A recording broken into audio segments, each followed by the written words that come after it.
Here I've got SONY Xperia L4, and let me show you how to change ringtone on the following device. So at first you have to open list of all applications, then find and select the settings. Now locate and open sound and go to phone ringtone.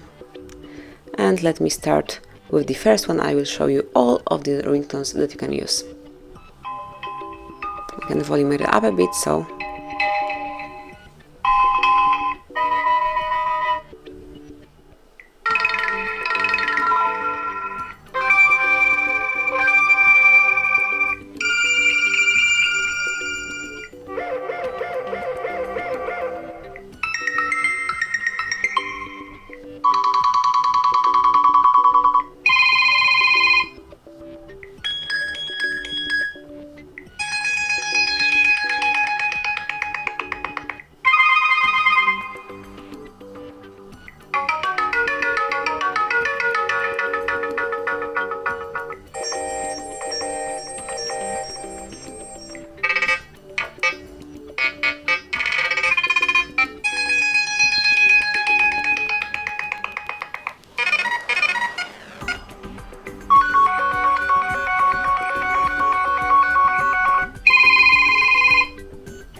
and then just pick the one that you like the most. So let me choose this one, tap on OK, and that's it. You've just changed phone ringtone, and that would be all. So thank you for watching.